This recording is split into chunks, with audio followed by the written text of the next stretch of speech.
Hablemos de la gestante en el parto complicado y para ello pongamos el ejemplo de una de las patologías que más mortalidad causan en el mundo, que es la hemorragia posparto.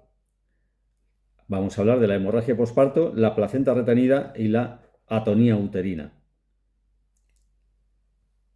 En todas estas patologías, siempre que hay una complicación, es fundamental la evaluación y monitorización, las intervenciones, el manejo del dolor, el trabajo en equipo de los profesionales y el apoyo emocional o psicológico.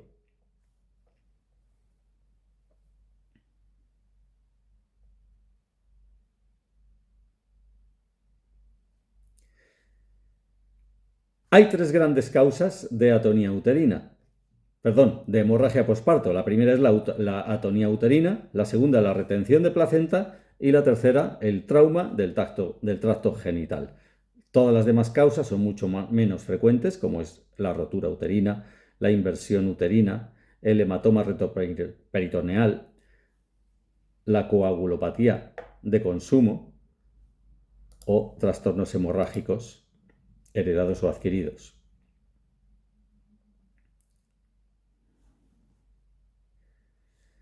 Un tema muy importante cuando hablamos de hemorragia posparto es los factores de alto riesgo y los factores de riesgo medio. Porque el grado, la severidad de una hemorragia posparto no depende tanto de la cantidad de sangre que estamos viendo, sino mucho más de estos factores de riesgo. ¿Cuáles son los factores de alto riesgo? Placenta previa, sospecha de placenta acreta, coagulopatía y plaquetopenia, menor de 50.000 plaquetas. Si hay uno de estos cuatro factores, directamente cuando pedimos la analítica pedimos también pruebas cruzadas para una posible transfusión de productos sanguíneos. ¿Cuáles son los factores de riesgo medio? Pues los factores de riesgo medio son que exista una cesárea anterior, que exista, en este caso, una gestación múltiple, que haya 5 o más partos vaginales previos y luego coriamnionitis, polihidramnios, macrosomía, trabajo de parto extremadamente prolongado, una hemorragia posparto previa y fibromas uterinos grandes. Si hay 2 factores de riesgo medio, es como si hubiera un factor de alto riesgo. También, cuando hay 2 factores de riesgo medio, pedimos directamente pruebas cruzadas ante la sospecha, la mera sospecha de que estemos ante un caso de hemorragia posparto.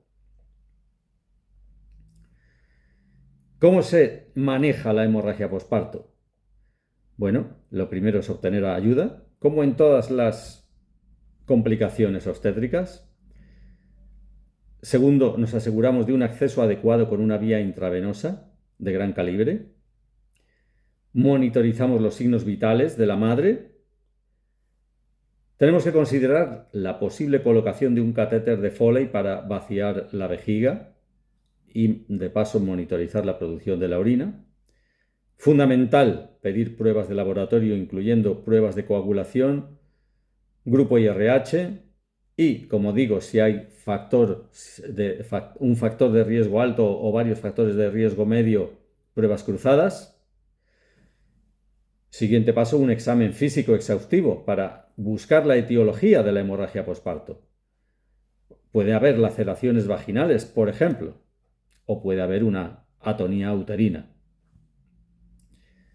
Y pasamos ya al tema de la atonía uterina que acabamos de mencionar. ¿Cuál es el tratamiento de la atonía uterina? Primero, masaje uterino vigoroso. Segundo, explorar manualmente el útero y remover cualquier coágulo o placenta retenidos. Si no se puede hacer manualmente, se hace un legrado. Y administrar fármacos uterotónicos. El primero de ellos, la oxitocina. El misoprostol puede estar bien, sobre todo si es un sitio donde no tenemos un acceso claro a poner vía intravenosa y no tenemos otro remedio más fácil, misoprostol, pero también puede ayudar como añadido a la oxitocina, por ejemplo, 800 a 1000 microgramos. 1 gramo de ácido tranexámico, metergina, 0,2 miligramos intramusculares, carboprost, es decir, prostaglandina F2-alfa.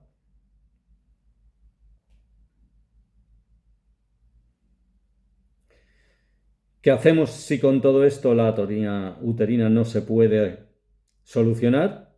Pasamos a lo que se llama el manejo secundario de la atonía uterina, cuyo principal exponente es el taponamiento con globo uterino. Si el taponamiento con globo falla, ya tenemos que pasar a suturas de compresión, embolización o ligadura de la arteria uterina y, por último, si no hay más remedio, histerectomía. Placenta retenida.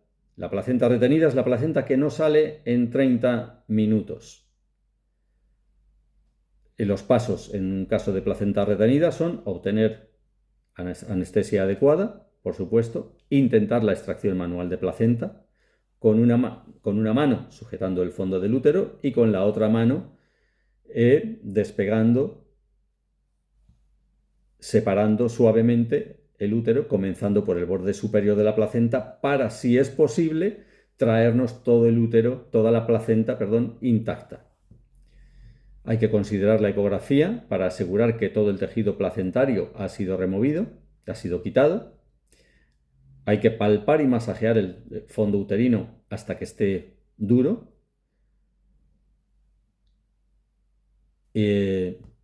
Tenemos que considerar siempre el diagnóstico de una posible placenta ácreta. Y antibiótico. La OMS recomienda una dosis de cefalosporina de primera generación. Inversión uterina. Pasos a seguir.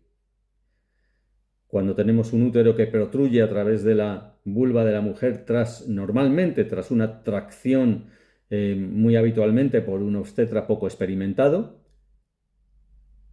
lo primero es obtener asistencia de otros obstetras con enfermeras, una anestesia adecuada, la pasamos a quirófano con una vía intravenosa de gran calibre, con terapia de fluidos y con relajantes uterinos, por ejemplo, nitroglicerina o sulfato de magnesio. Si la placenta no está despegada, sino que se ha protruido el útero con la placenta, se mantiene la placenta todavía. Es mejor reducir primero la protrusión de útero y luego ya hacer la extracción de placenta. ¿Cómo se reduce?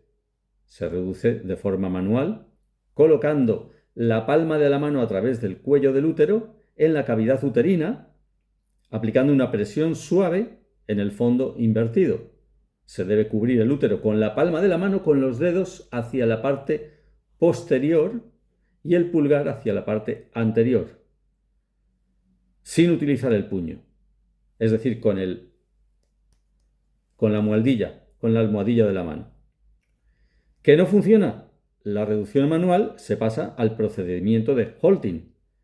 ¿Qué quiere decir? Pues consiste en una incisión vertical en la parte posterior del anillo de inversión.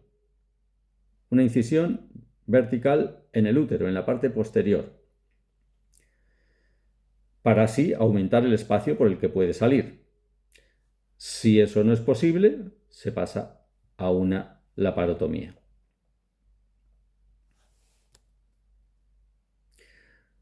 Bueno, pues hemos resumido